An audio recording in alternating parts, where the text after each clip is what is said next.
Mumbai and Symbiosis College of Arts and Commerce in Pune. As we are completing 30 years of full diplomatic relationship between India and Israel, it is important to know and highlight that not even before the start of diplomatic relationship, there were many parties and leaders in both countries who worked on strengthening these ties at their level, or you say track 1.5, track 2 diplomacy. We'll listen more about these multi-partisan nature of relationship in today's program.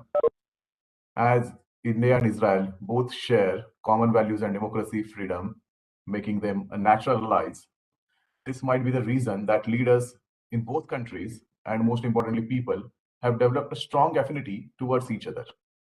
Both got statehood 70 years back, both got from British. In the freedom struggle of both countries, they have different school of thoughts, and these school of thoughts have been reflected into the political structure of both countries. We will see how these different school of thoughts are also reflected into the multi-partisan nature of the both countries' relationship. Most importantly, India and Israel, a corporation is not limited to defense and strategic studies, but has spanning over modern technologies, agriculture, medical science. COVID has shown few good examples of cooperation between two countries. And bilateral trade has grown exponentially in last 2 decades from 200 million in 1992 to 4.4 billion in 2021. So while India remains Israel's third largest trading partner in Asia, the relationship has great momentum after visit of both prime ministers. The first visit was in 2003, and then Narendra Modi also visited Israel recently.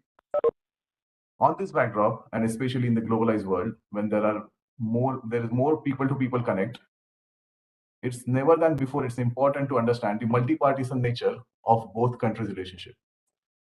For that, today we are very lucky to have Mr. Kobi Shoshani as Israel's consul in Mumbai, who was a young diplomatic officer in India when relationship was established 30 years back. So I can say that Consul General has a complete start to present view of Indo-Israeli diplomatic relationship. I invite Mr. Kobi Shoshani to provide his opening remark. Thank you, Kiran Ji. I have to say thank you very much for the introduction, and I have to say that many years I was here. I visited, coming and going, and as you have mentioned before, I've sent as a young diplomat in 1992, right after the establishment of the relations between the two states. India, as everybody knows, India and Israel has a lot of differences and similarities. Differences by size and, of course, by population and other elements. But in common, we have a lot. Of course, culture, of course, split of the population. I mean, religious, fantastic tradition, culture in a very nice and very deep way. But we both have British heritage, this way or another. I know that in India and in Israel, some people like it, some people are not, which is fair enough from my point of view. The partition plan was also one of the similarities, but the basic of the party, the Israeli political parties, in my point of view, came from the pre-independence days, before 1947, 1948 in Israel.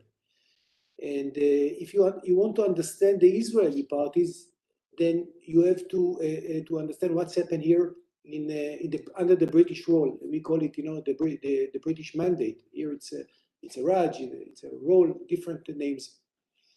And I remember that when I was young, I came from a very split family. I split not because of my mother and father didn't like each other, because they came from a completely different backgrounds. My father, if I can speak in Indian terms, he came from a very right-wing groups. He supported these groups. He was very young at that time.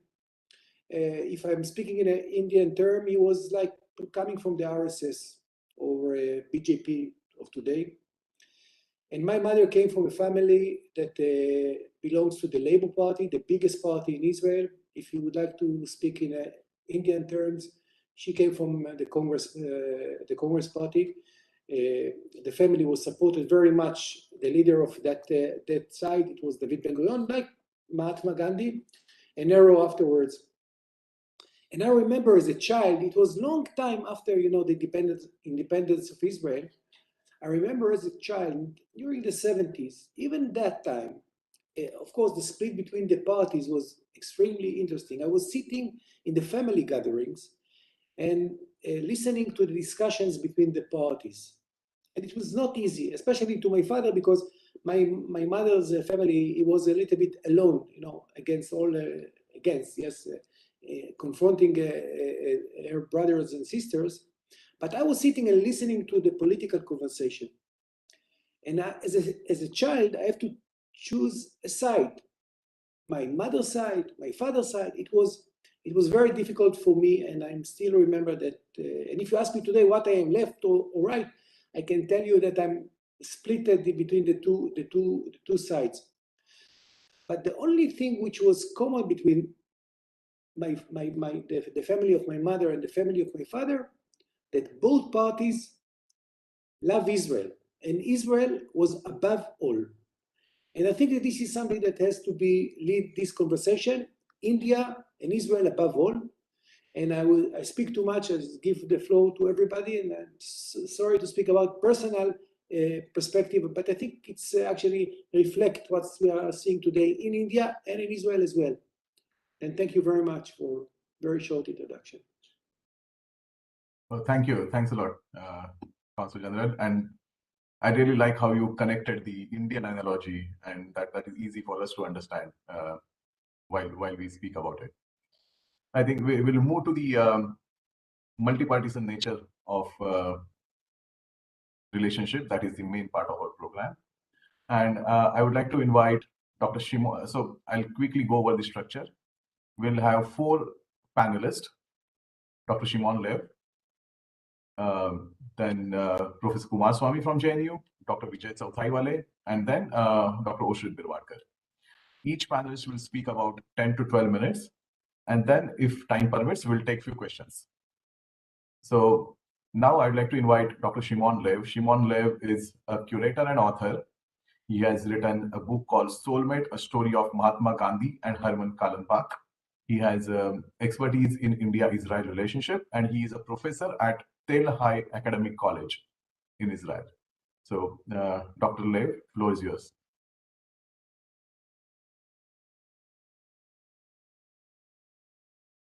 You are on, Doctor.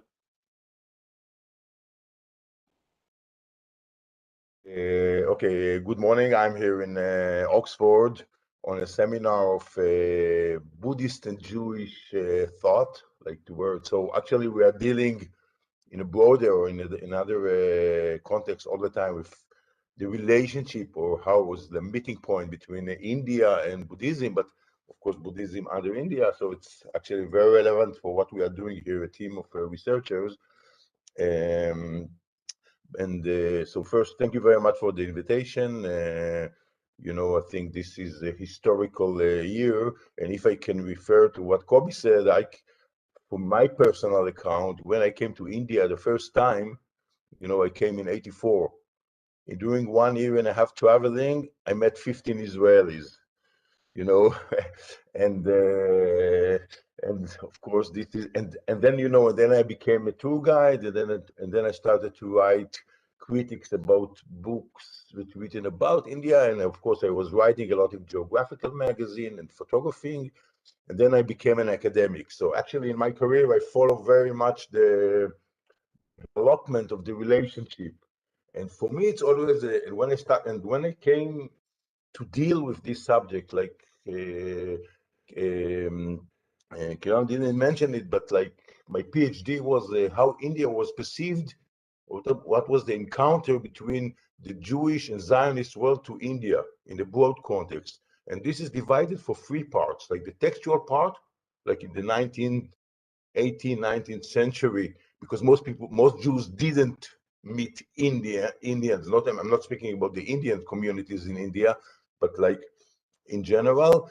And then the personal meeting, which was very much important in South Africa, like the two like the first real meeting between the two, again, not the Indian Jewish communities, but the general, or let's say the European, or in general Jews communities from Europe. They met in South Africa, and of course through the close supporters of Mahatma Gandhi, like Henry Pollack, Herman Kallenbach, Sonia Slezhin, and so on, Louis Rich. So this was very, and both communities were facing the same problem: question of immigration, question of languages, and so on.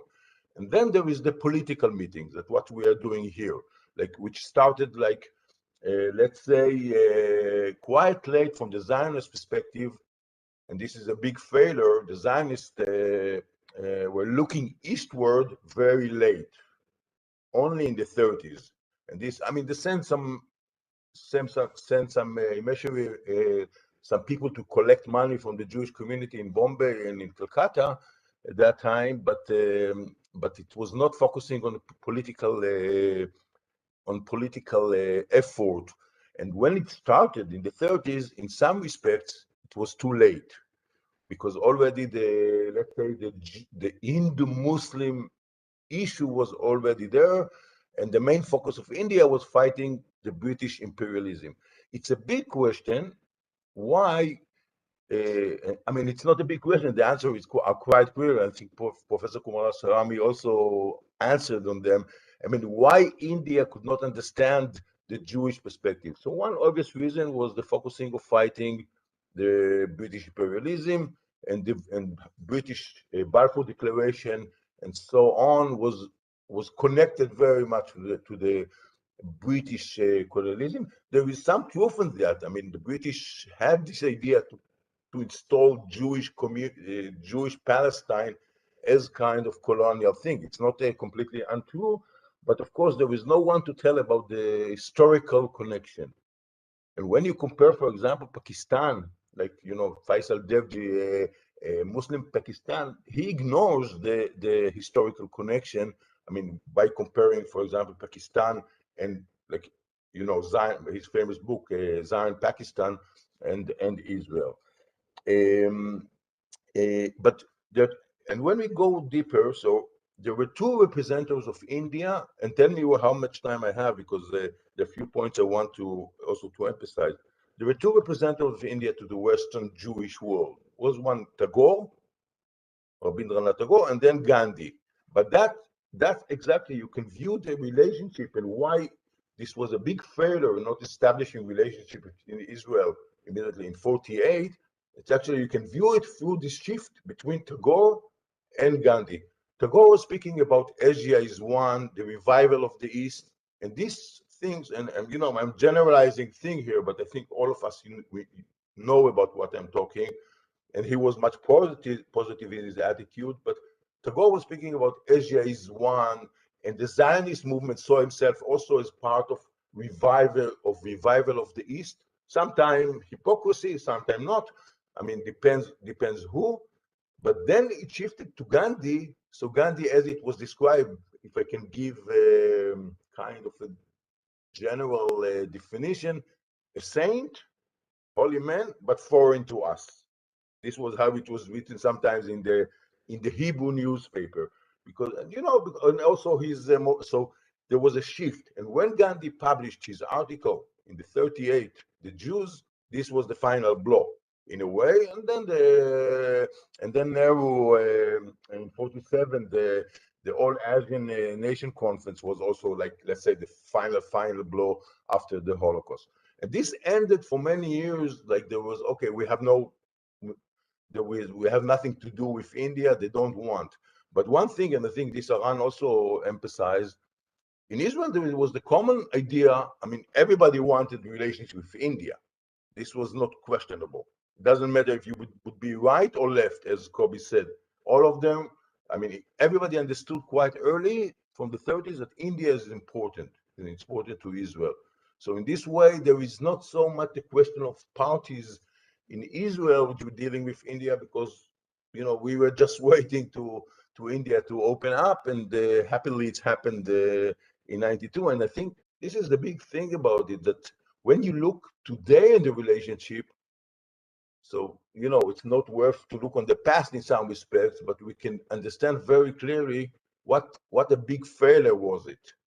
And in this way, I'm saying my personal idea. I mean, in the bottom line, this was the fault of India.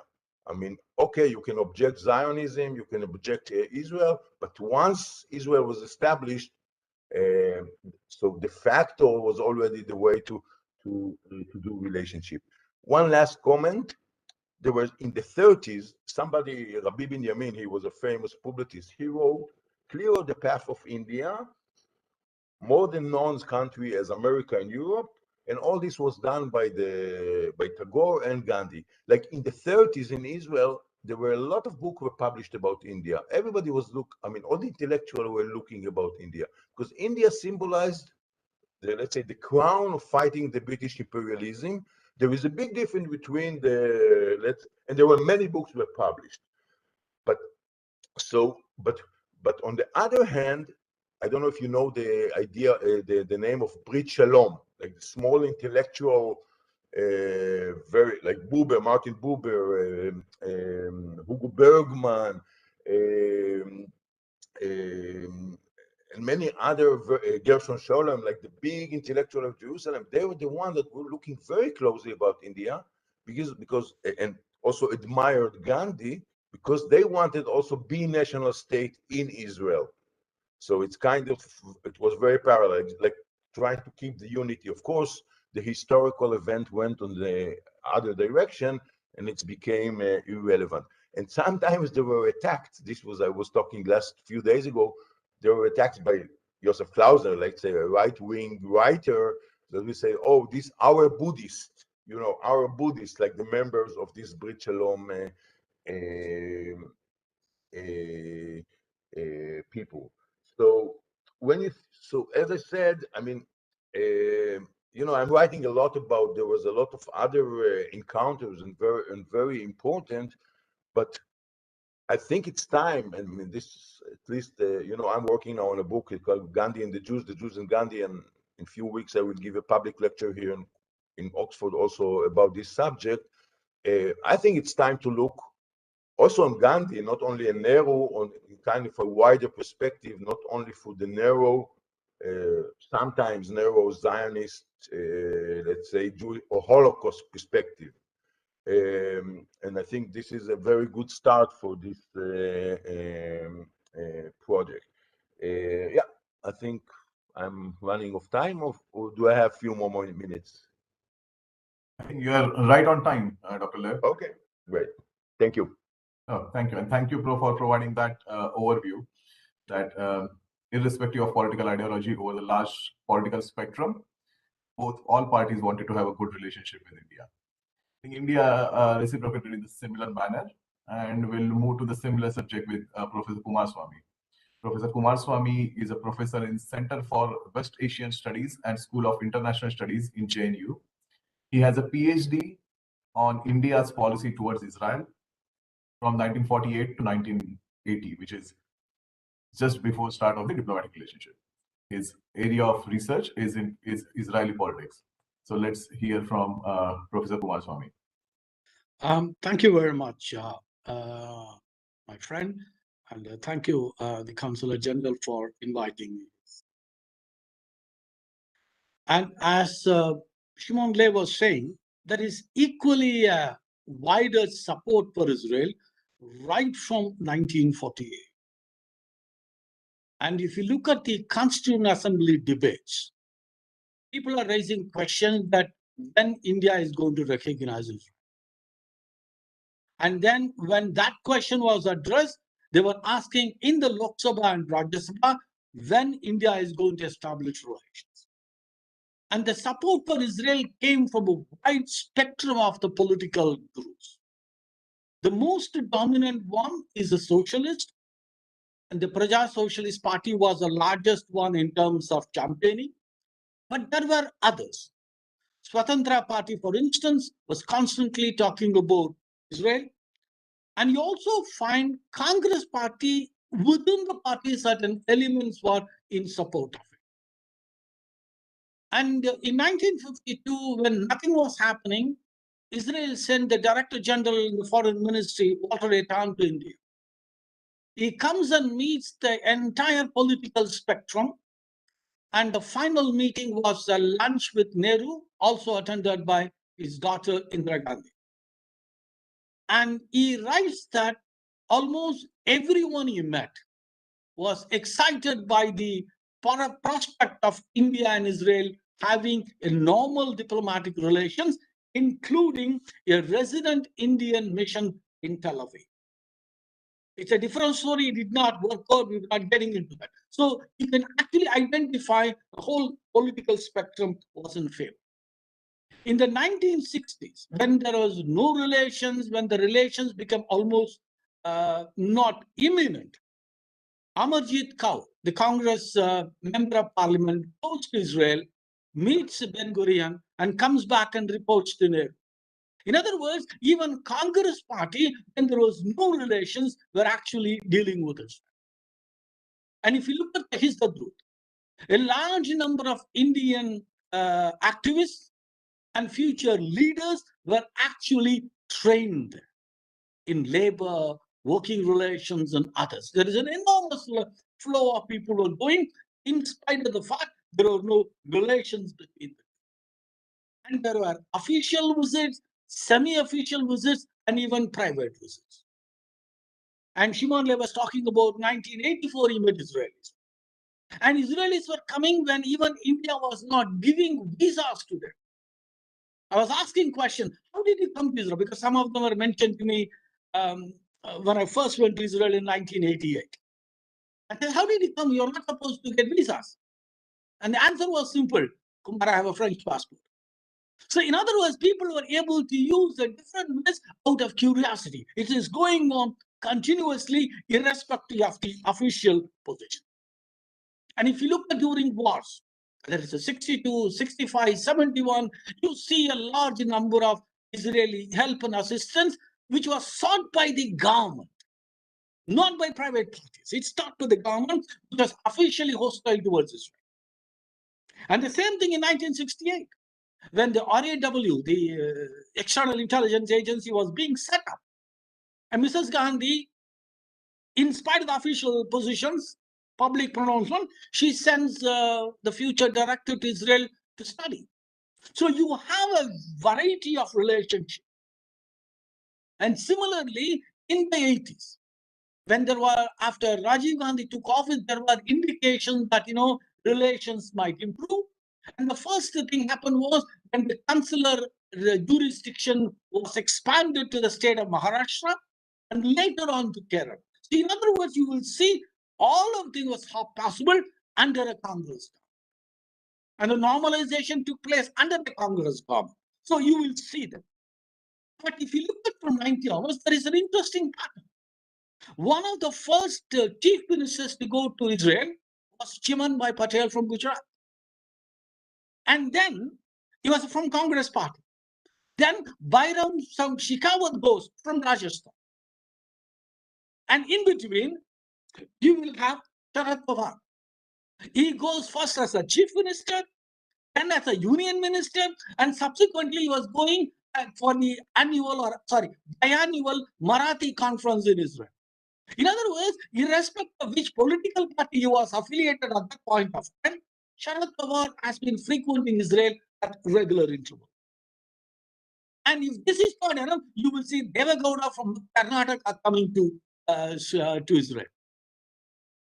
And the climax was the Communist Chief Minister Jyoti Basu going to Israel. So if you look at in the 90s, gradually there is a wider national consensus was evolving on improving relations with Israel. But it took a very interesting turn in 2004. In 2004, because of coalition compulsions, you will find the Congress party was under pressure from the left to slow down the relations, or what they call it, a course correction. And that is what Israel tried to use the federal structure of India. So instead of focusing on Delhi, let me go to the states. It's one of the most successful enterprise you can think of. It has a very simple logic. Delhi is concerned about the peace process. The Arab-Israeli conflict, Israel, this Palestinian statehood, and the violence, all these issues. But when you're talking about the state governments, their priority is not politics, but economic development. Water, agriculture, farming, irrigation, they become priorities.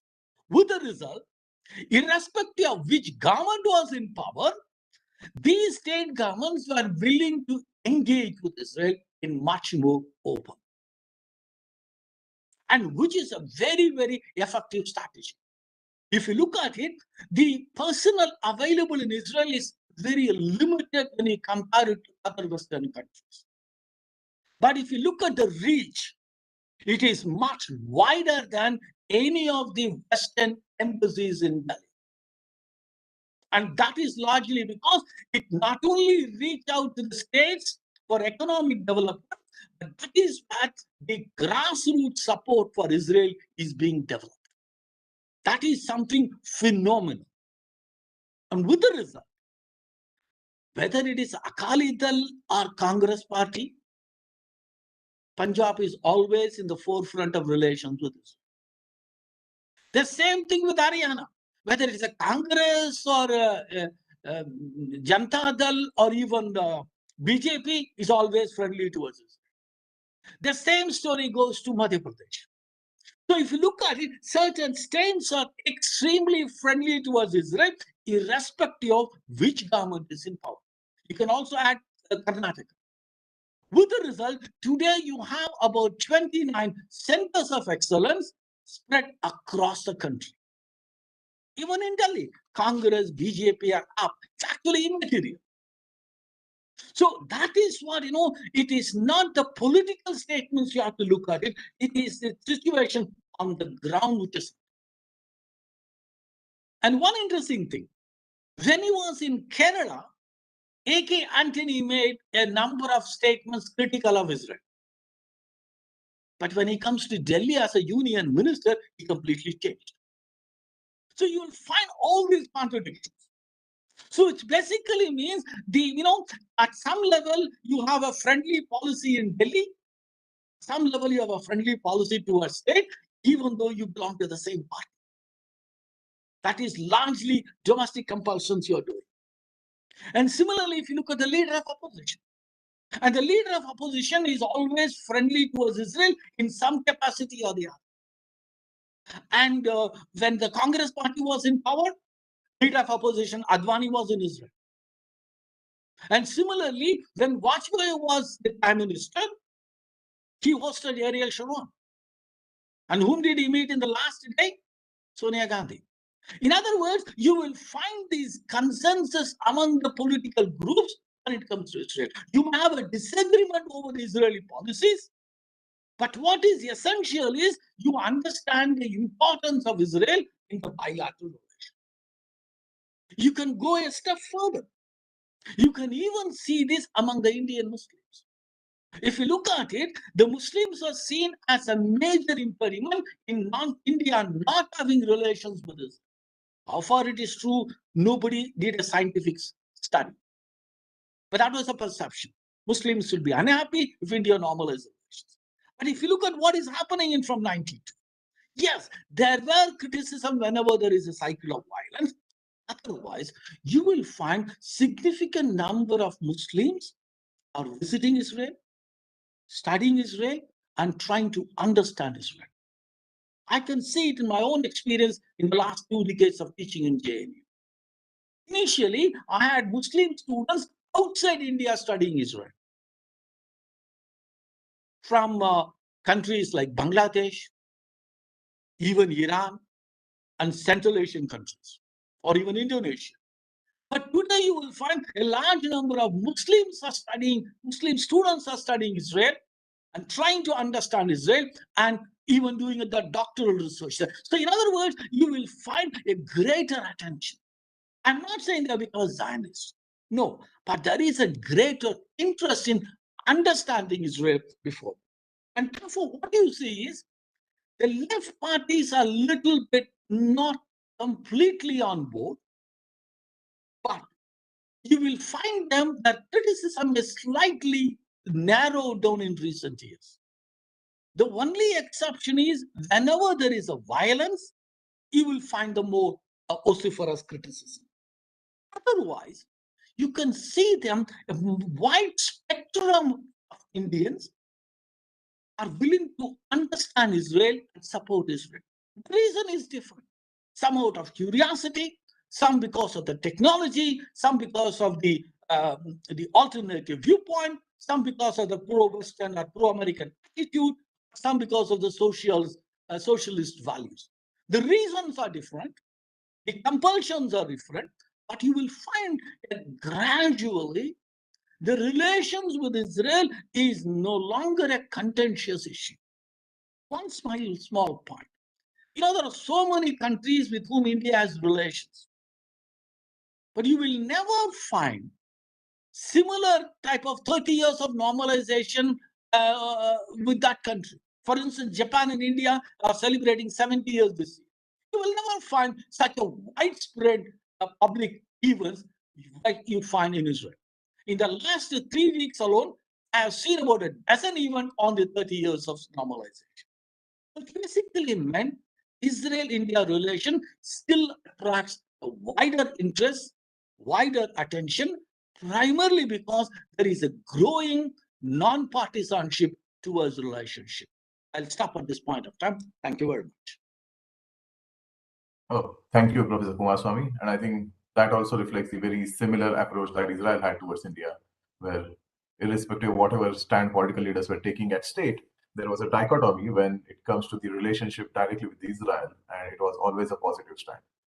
I think on the same topic, we can move to Dr. Vijay Sauthaiwale, and we can hear more about what was Sangha Janasangha BJP stand and what is the current stand, or what is the stand of current government towards Israel. Dr. Vijay Sauthaiwale is a microbiologist scientist, has more than 2 decades of experience in drug discovery, but from 2014, he is in charge of foreign affairs of Bharatiya Janata Party.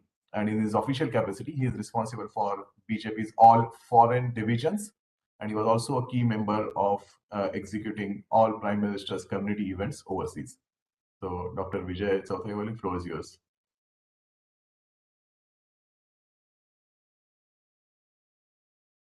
Thank you, Kiran and Anay, for inviting me to this very important event to celebrate 30 years of diplomatic relations between India and Israel. As you all know that India-Israel relations, as Dr. Kumaraswamy has very nicely elaborated, has always been a matter of great curiosity and also sometimes quite divisive in Indian polity, at least in past. Prime Minister Modi's historic visit to Israel and then the reciprocal visit by then Prime Minister Mr. Netanyahu to India has raised this curiosity further to the next generation who were not aware of the history of India-Israel relations. So that's the one part of it. Second part is, as far as my political party BJP and our ideological mentor RSS goes, there was some misunderstanding about our views on Israel and especially Jewish state. And that goes to one book which was predated India's independence in 1947. But if you really see the history in a proper context, you will see that those who belong to our ideological fraternity and our whom we can call it as a real ideologue of Hindutva, they were always and they are always supportive of a very strong independent Israel, even before it was a free state. For example, the great Hindutva ideologue Veer Savarkar has mentioned very clearly that if the Zionist dream are ever realized, if Palestine becomes a Jewish state, and it will gladden us almost as much as our Jewish friends.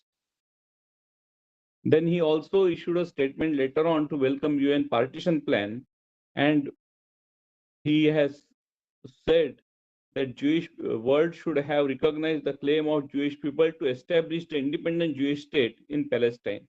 After centuries of suffering, sacrifices, struggle, the Jews will soon recover their national home in Palestine, which has undoubtedly been their fatherland and holy land. That was what Veer Savarkar has said. You might not be aware here that in 1957, the previous avatar of BJP, which was called as Janasangh, has passed a political party, the principal political party in India in 1957 has passed the resolution to establish full diplomatic relations with Israel when mainstream political parties were not even ready to discuss this idea. So that's the history. Again, one very prominent full-timer of RSS, whose name is Mr. Palkar, N.H. Palkar. He wrote a very famous Marathi book, which I have read since my childhood, in 1964. That states that the name of the book is Israel Chhalaकडून Bळाकडे. That means Israel from the torture and oppression to strength. And this book has been translated in several Indian languages and actually influenced a generation who were keen to know what's happening and how the Israel state was born. And then very recently, the current RSS General Secretary, Sri Dattaji Hosbale, has given an interview, and he clearly said that during the dark days of emergency in 1975 to 77, when he was arrested and put in behind the bars, the book he carried with him was Exodus. So since childhood, and I am telling you a first-hand account, being grown in the atmosphere of RSS, that Israel has been always a source of great inspiration for all of us. And that states even today. It has got a very significant what you say upgradation when Israel Prime Minister visited India for the first time, Mr. Ariel Sharon, and that too happened when BJP leader Mr. Atal Bihari Vajpayee was the Prime Minister. And later on, of course, Prime Minister Modi's visit has reinforced the relations. So if you take this entire history into consideration, you will realize that RSS, BJP as a whole, as a fraternity, or as an ideological fraternity, have been always supportive of independent Israel state. Of course, it was not at the cost of the interest of our relation with Palestine. And that is the very key balance what Mr. Modi has achieved when he visited Israel but did not go to Ramallah. And that has given a very clear message to the world that India is dehyphenating the relations with Israel from that of Palestine. And then later on, he visited Ramallah through Jordan without visiting Israel. And that also gives a very significant message. And all that has happened while we have one of the best relationship with almost all prominent countries in the Gulf, including Saudi Arabia and UAE. So under Prime Minister Modi, he has achieved a great balance of improving and strengthening India-Israel relations, but not at the cost of our traditional friends. And that is the success of India's diplomacy under Prime Minister Modi. Dr. Krishnamurti has very clearly defined that how the traditional ideological opponents of Israel in India have consistently tried to demonize this relationship, and especially the far left in our country. And they are still continuing doing it. But that's a very minuscule minority right now in India. And India is now overwhelmingly supportive of very strong India-Israel relations. Fortunately, there are 2-3 aspects which I would like to highlight, which has further strengthened the India-Israel relations. When these ideological opponents were close to the power or part of the government, still India-Israel relations were there, and there were also trades, and some defense arrangements were also taken care of, but they were always kept under the carpet. What Prime Minister Modi has done, that he has brought the relationship over and above the carpet, and the other part is that now the relationship has not remained confined only to the defense arrangements. Now both the countries are talking on so many other fields, including agriculture, water conservation, education, and also innovation. And that is another strength of India-Israel relations today. Last but not least is also the contribution of Indian Jewish diaspora in Israel and the Jews who are still here in India, and many of them are my personal friends. I can narrate you a small incident that while working in Ahmedabad, we had one colleague in my company who eventually went to Israel and settled there. And I was fortunate, and it was a matter of great personal joy for me that I could meet her when I was traveling Israel. I also had met literally hundreds of Jews from India who have now part of Israel, and I could still see their love, affection, and nostalgia about their life in Israel, life in India. Many of them, overwhelming majority, they had not visited India for many years, including many of them, they never visited after they migrated to Israel. But they still were narrating about their past life in India as if they have just came to Israel a day before. So this living relationship is very, very vital for India-Israel relations. Many of you might not be aware that there are more than 60,000 people of Indian Jews are now in Israel, and then there are another 10,000 odd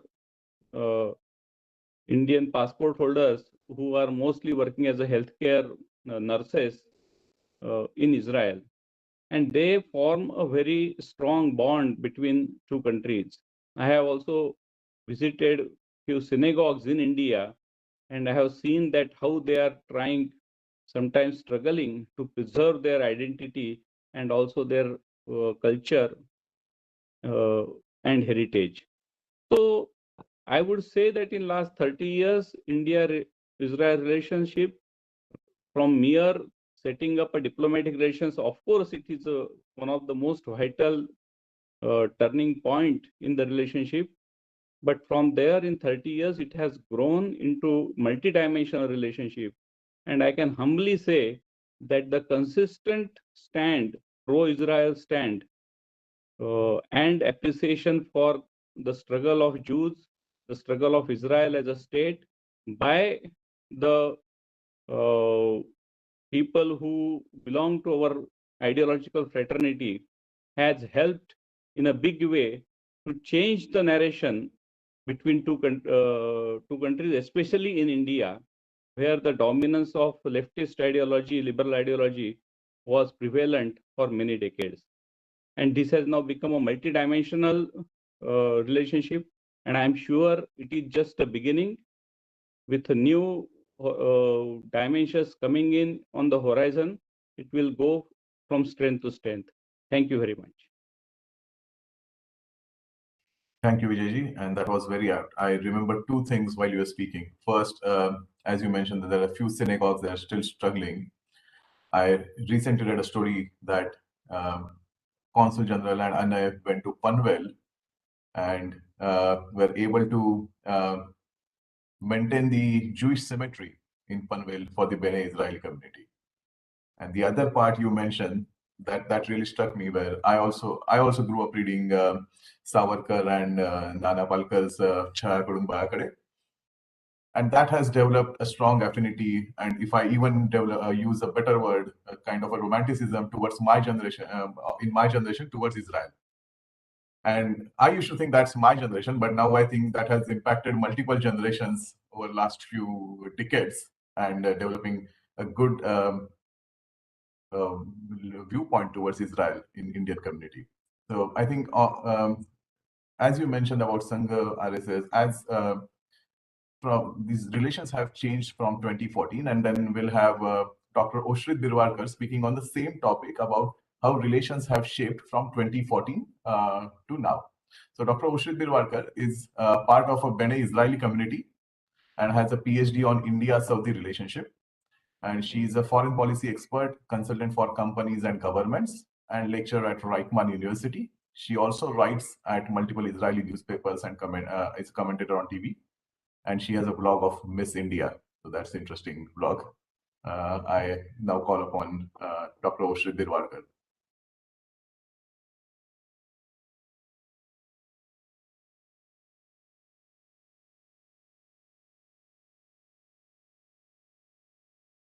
Oshrit, you're on mute. Mic is off. You have to unmute yourself. Can you hear me now? Yeah. Perfect. So thanks for having me. And today I was asked to speak about Israel perspective in India. And since our time is short, I will refer to three topics: Israel history with Asia, Israel foreign policy shift towards Asia, and I will refer shortly to major changes in Israel-India relations since 2014. So every country that deals with military conflicts, including Israel, manages the conflicts on three fronts. The first one is the military front, in which the state works against the enemy to achieve concrete military achievements. The second front is the home front, where the state's success is measured for its resilience during the conflict. The third one is the international front, in which the state works to gain international legitimacy to support for its goals. For Israel, the international front has always been the most important, and the desire to gain international support has been a limitation on Israel's ability to use force. As you know, Israel is located at the southwestern tip of Asia, on the eastern shore of the Mediterranean Sea. And geographically, Israel is a Middle Eastern country.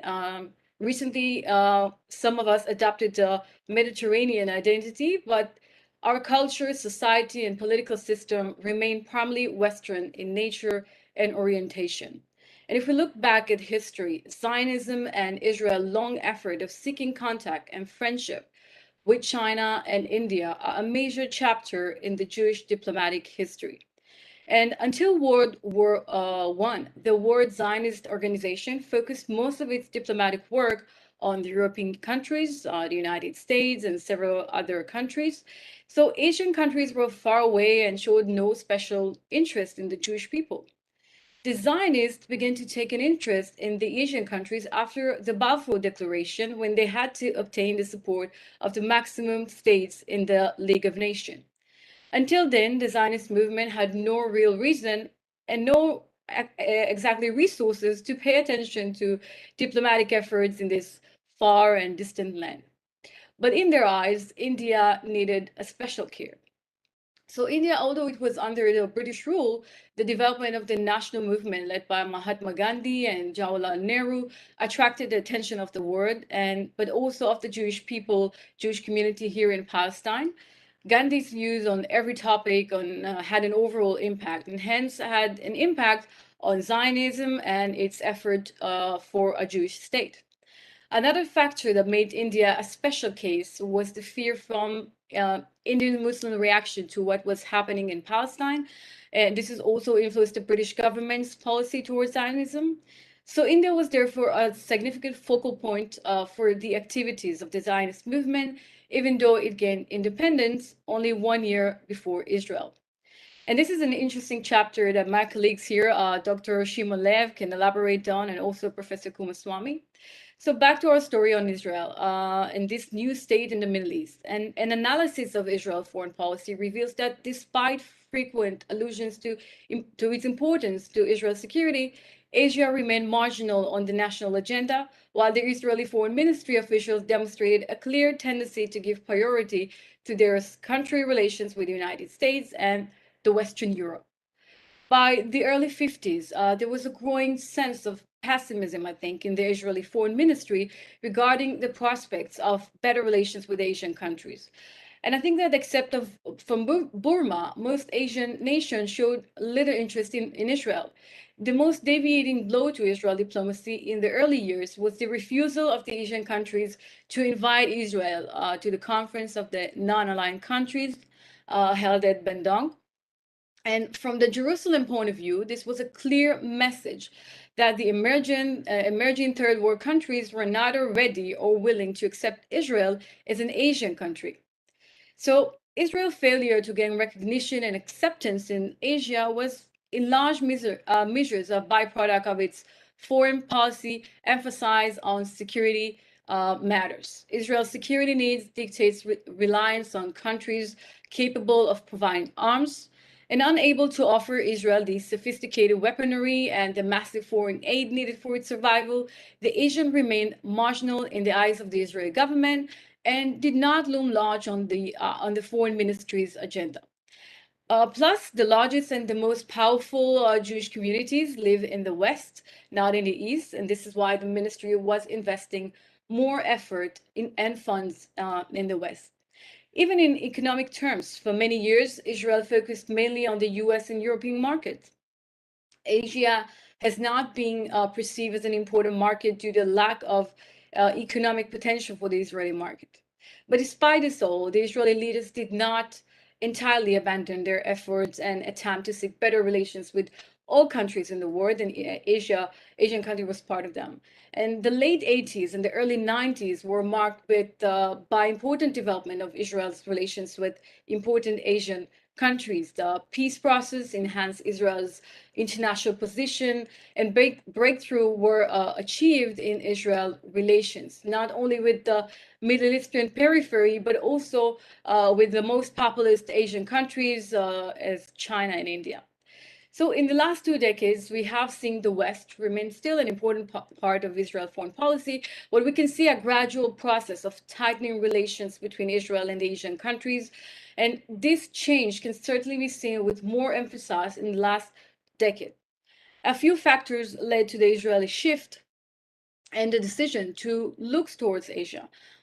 First and foremost is the economic factor. The development of both the Israeli and the Asian economies increased the potential of the Asian market for Israeli technology, civilians and military as well. And India was looking for foreign markets for its products in Asia, and Asia was looking for economic and technological opportunities. So this was a win-win situation for both. The second factor is the partial decline of trade with the European Union and the growing EU political and diplomatic criticism of Israel policies. So if we think about it, this led the Israeli government to perceive Asia as a potential market, not yet providing diplomatic leverage like the US, but as a potential future balancer. Israel has been particularly concerned about the involvement of many European countries and the public in Europe with the BDS movement, the pro-Palestine movement, and which was absent in most of Asia. Third was the end of the Arab boycott. And from the 1970s, governments and companies in Asia were concerned that trading with Israel would have a negative effect on their trade with Arab countries and the Muslim world. And with the dissolution of this concern, the last barriers to trade broke down, and trade between Asia and Israel began to flourish. So signing the Abraham Accords, by the way, just give a major boost to all of that, and I'll get to that later, but we can definitely agree that in this age, peace is better for all. The fourth and final factor was the Israeli government's decision to follow the market. Israeli industries and startups began to see a huge potential of Asian financial markets and the manufacturing companies, and to cooperate with Asian companies in China, in Korea, in Japan. The Israeli government likewise apprehended the growing potential and immediately reinforced its foreign office representative and economic attaches in the Asian embassies. So India is one of the most important partners of Israel nowadays in Asia.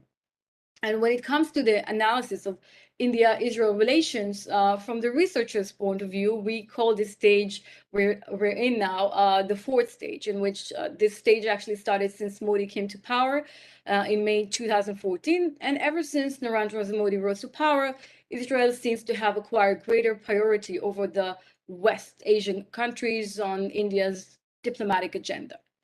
And because our time is short, I think that Modi can be credited for making a few major changes when it comes to development of the relationship. And one of them is alleviating the strategic dimension of the Indo-Israeli partnership by bringing the bilateral relationship out from under the carpet policy. And this is in contrast to the UPE government's leaders' unwillingness to be seen with Israeli leaders in the public. And what Prime Minister Modi did is his immediate instinct was to flaunt in India's special relationship with Israel and his connection, his personal connection with his counterpart, Netanyahu. So the second thing that Modi can be credited for is making India's vote in the UN when it comes to Israel unpredictable. So despite this tightening of relations between India and Israel, it can be said that the UN arena did not reflect that at all. India's voting pattern at the UN seems to be very similar to the perception it held in the 50s. So the cycle was broken when Modi came to power. In July 2015, during a United Nations Human Rights Council vote criticizing Israel's alleged war crimes in Gaza, India was among the 5 countries that abstained from the voting. And this was the first time India decided to abstain from a vote on a UN resolution condemning Israel. I think it's a huge step. Since its early days, India was holding a pro-Palestinian perspective, as my colleagues here, Professor Kumaswara mentioned earlier. India voted against the partition of Palestine in 47, voted against Israel admission to the UN in 49, and it voted for the UN resolution 3379, actually, that determines that Zionism is a form of racism. So I think what Modi did is expanding the tools of the Indian representative in the UN and allowing it a wider range of action. The third thing that Modi can be credited for is actually disconnecting Palestine from India-Israel relations. So even though this process started during the time of the former Indian government, Modi took it to think a step forward.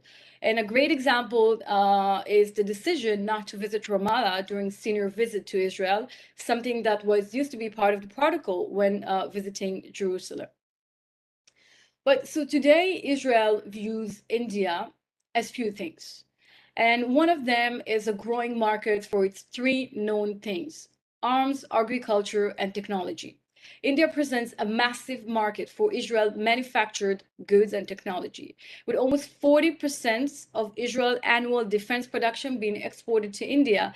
So the advantages to Israel's economy cannot be understood. It's huge. And India is already named by Sibat as one of Israel's strategic priorities. In 2017, the Israel Aerospace Industries was awarded contracts in India, totally amount $2 billion, making it the single largest deal ever signed by the Israeli armed industry. So when talking about defense, I think Israel may have an important role in helping Make in India program and achieving self-reliance in defense production. So despite this concern that such moves may affect defense export and trade between India and Israel, Israel may gain profit from strengthening India's defense manufacturing industry. The foothold in the Indian markets and the existence of large-scale production infrastructure may help Israel leverage and increase the profit from production in India, mainly thanks to the competitive prices and that India can offer. India has highly competitive wage ratio as well as high availability of skilled manpower.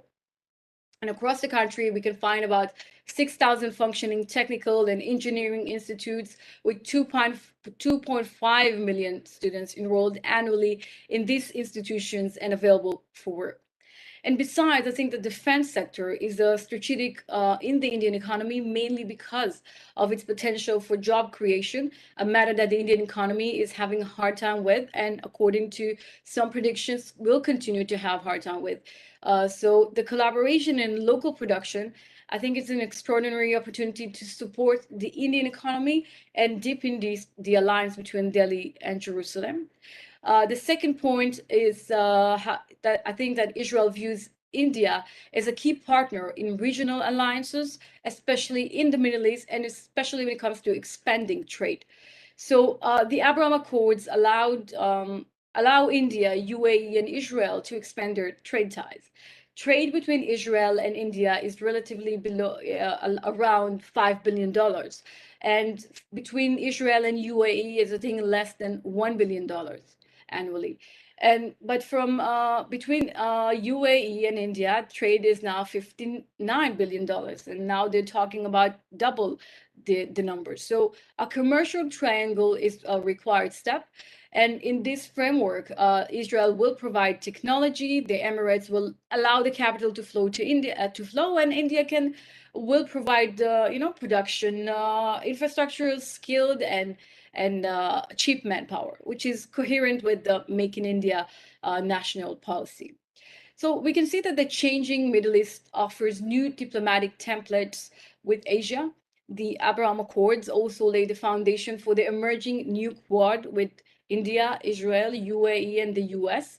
And this new grouping is expected to focus on maritime security, infrastructure project, but also in economic cooperation. And I think that this new bloc, unlike the original Quad, is rooted in an increasing regional cooperation rather than in competition with China, something that the Israelis will definitely want to avoid. So I think, and also India may also advance its commercial capabilities by adopting the India-Arab Med Corridor, which expected to shorten the transport time of goods from Mumbai to Europe through via Israel and Greece by 7 days. And I think this framework will allow India to enjoy Israel's status in the Eastern Mediterranean basin and also advance its economic interests and make Israel make a profit out of it. So it's a win-win situation. The third point is that Israel views India as a bridge to other Asian countries, especially Muslim countries. Recently, we can all sense this new hope discussing normalizing relations between Bangladesh and Israel. And this, of course, will be a win-win situation also for Israel and also for India, because both India and China view Bangladesh as their key element in the economic and geostrategic plans. And we can see that Beijing's influence over the last few decades has grown tremendously in recent years, and New Delhi wants to counter it. So Israel is also an emerging ally of India, Bangladesh giant neighbors. So security cooperation could be an important part of Israel's potential role in South Asia and with Bangladesh in particular. And I think if such countries join the accords, such as Bangladesh and later Indonesia, for example, this will increase in the future the legitimacy of Saudi Arabia joining these accords. And this will be, of course, a dramatic and historic step that Israel wants. And the last point is that Israel views India as a key Asian partner to increase Israeli soft power in Asia and in the world. So India's considerable soft power across the world could help Israel, but Israel and the Jewish world, I think, must develop their own still limited soft power in Asia and especially in India. So this famous "The Magic of India," as British author called it, still holds. Being seen as a friend of India could help and carry weight in foreign chancelleries and perhaps also in the public opinion. And Jewish and Israeli soft power in India, until recently, has been limited for a minority of leaders, intellectuals, and some of the Hindu public. So I think it's important for long term. I think that we can see that India is a major player in the Look East policy of Israel. And as a country, Israel will continue to look at Asia as part of its future and make the required adjustment to this global shifts. And of course, the chemistry between Prime Minister Netanyahu and Prime Minister Modi contributed to the warm ties that we see these days. And there is no doubt that the ideological closeness between both leaders, between the Indian right and the Israeli right, has laid an important foundation. And by that, I think they have set a historical precedent to what we see now. But I think that Bennett can also be a good partner to take this relationship a step forward. If we take a look, the Abraham Accords can be considered as the achievement of the right wing in America or the right wing in Israel. But the new government is not trying to erase the achievements of the previous one. It's actually choosing to deepen them. We see this with the visits of senior visit officials to the Emirates and the determination to expand the agreements to other countries. And I think this is also true in the context of Israel-India relations. I think that the willingness is there, and now we have to see the results. So that's it. That's my part. Thanks, Oshrit. I think that was a very detailed explanation of India-Israel relationship in the navigating through the complex web of international relationships by multi-country actors involved in the region. I think we'll go to the end of our program, and now I'll call Dr. Soman to express the vote of thanks. You are on mute, Doctor. Should we be taking any questions, if at all, or we don't have time? We don't have time. Okay, no, thank you very much. Thank you very much for giving me the opportunity to express vote of thanks. At the outset, let me thank the Consulate of Israel for considering Symbiosis College of Arts and Commerce as a partner institute to organize this particular program, and giving us the opportunity to be part of this entire celebration of 30 years of Indo-Israel relationship and diplomatic relationship. I sincerely thank personally to Kobi Shoshani, the Consul General. I had the opportunity to meet him briefly earlier, but I look forward to meet you in detail because we have got a lot of plans to discuss with, really speaking, as far as the education field is concerned. And as Oshrit said about the soft power, I think along with the technology, arm and agriculture, what she mentioned, I think education is also a very important factor that we can have collaboration. And we have got very good institutions in India where we can certainly think of collaborating, and exchange of ideas as well as research is quite possible. So I thank the speakers of today, Dr. Shimon Lev, the first speaker. He, of course, Kiran has already reviewed or already mentioned the few points what they have mentioned, so I will not repeat much. But Dr. Shimon has really expressed the early part of the relationship, and especially the personal account what Kobi has mentioned. I think that was really very eye-opening, and we could relate to that really in India. The the analogy what he used, we could really relate to our Indian context as such. Luckily, maybe or I don't know how many of families do we have where we have got such kind of split of ideologies. I really don't know. In Indian context, I'm talking about. But Kumar Swami again explained very well the entire perspective as per the relationship, the double standards maybe, or different views in the state and in the center. I think thank you Kumaraswamy ji for your very elaborate explanation about the Indian perspective. Maybe there is a little fear, there is a little anxiety, there is little I don't know, some kind of uncertainty in the mind, and that you explained very well. Then of course Vijay Chauthaiwale, I mean, he was a very how would I say, I mean, he explained the things so beautifully, right from the Janasangh and RSS perspective till today, how the things have changed. And of course it is very much visible that after after Narendra Modi took over as the Prime Minister, the relationships have really changed. I believe, I mean, this is my personal opinion, I believe that Modi took very he could take a very bold step in this relationship, because that way there was nothing to lose. Anyway, he was being labeled as anti-Islam or anti-Muslim or whatever it is, and therefore he did not have to lose anything per se, and that's why I think he could take that bold step, and he could just visit Jerusalem and not to Palestine, to give a very strong message as such. Of course, I'm not the expert on this particular area, but still this is the perception that I could get. So Vijay ji, thank you very much for explaining the entire relationship to all of us. And last but not the least, Oshrit, you are really very elaborate and very impressive, I believe. I mean, I was watching after the speech of everybody, nobody actually clapped, but after your speech everybody clapped. So I think you could reach out very well, and therefore thank you very much for responding to the invitation and being part of this particular this thing. I look forward to having such kind of interactions on a regular basis from this particular this thing. In addition to the speakers and the Consul General, I would like to also thank Lev Aran, Yeshaya Roseman for helping to organize this thing. Today's moderator, Kiran Muthal, who did excellent work, and he was very, right from the preparation, this thing, he was very perfectionist, I would say. And of course, my friend Anay Zoglekar, without whom this would not have happened. So his enthusiasm, his proactiveness, Anay, thank you very much for giving us the opportunity. Because of you, technically, I would say that our college came into this particular group.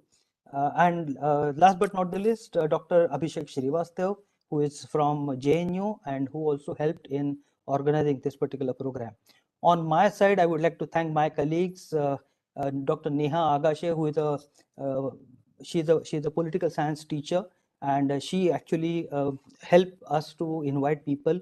Dr. Tesi Thadathil, who is our vice principal, my technical duo, Nazir and Nitin, they helped in organizing all these things.